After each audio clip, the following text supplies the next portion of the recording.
구독, 좋아요 부탁드릴게요.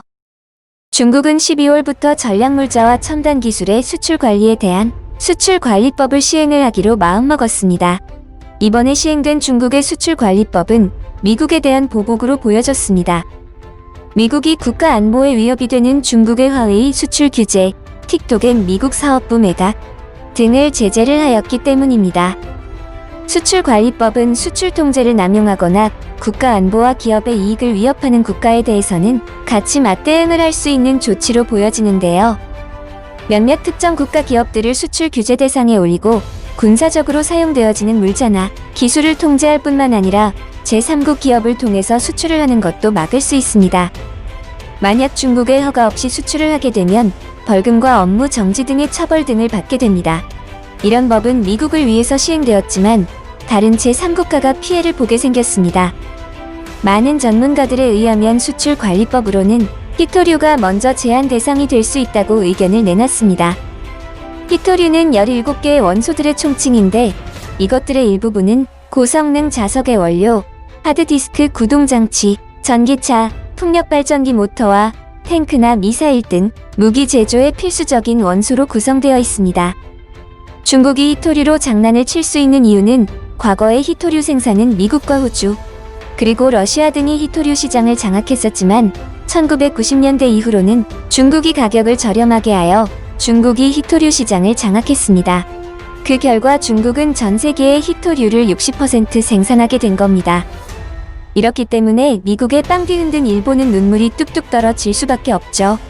지금까지 일본은 중국으로부터의 히토류를 구입을 해서 전기자동차 모터나 가전 정밀 부품 등을 만들어서 다른 나라에 팔았었습니다. 그리고 일본은 2010년에 히토류 수출을 중국으로부터 제한되었던 적이 있습니다. 중국과 영유권 분쟁을 벌이는 일본은 센카쿠 열도 앞바다에서 중국 어선과 일본의 순지선이 쌈박질 남으로 인해서 중국으로부터 수출 제한을 먹었었지만 세계무역기구에 건의한 일본이 승리함으로써 제재가 풀리게 되었습니다. 그러나 이놈이든 저놈이든 자기네 싸움에 이웃나라들을 끼어들게 하는 것입니다. 중국 측은 이렇습니다. 미국에서 만들어지는 첨단 기술 제품의 의존도를 줄이기 위해서 이웃나라인 우리들 보고 중국에게 힘을 주면 된다. 그러면 내가 너희들이 제품들을 사들이면서 너네는 엄청난 수혜를 보게 될 것이다. 이렇게 말을 했습니다. 반면에 동맹국과의 관계를 중요시하려는 바이든이 가만히 있을까요? 곧 대통령 취임자인 바이든은 현재 대중국과의 무역 정책에 관해서는 급격한 변화는 없을 거다라고 뉴욕타임스가 보도했습니다. 트럼프가 중국산 제품에 부과한 25%의 관세는 계속 유지할 것이고 올해부터 내년까지의 미국산 제품을 최소 2천억 달러를 사라고 강요했지만 기준에 한참 부족하였습니다.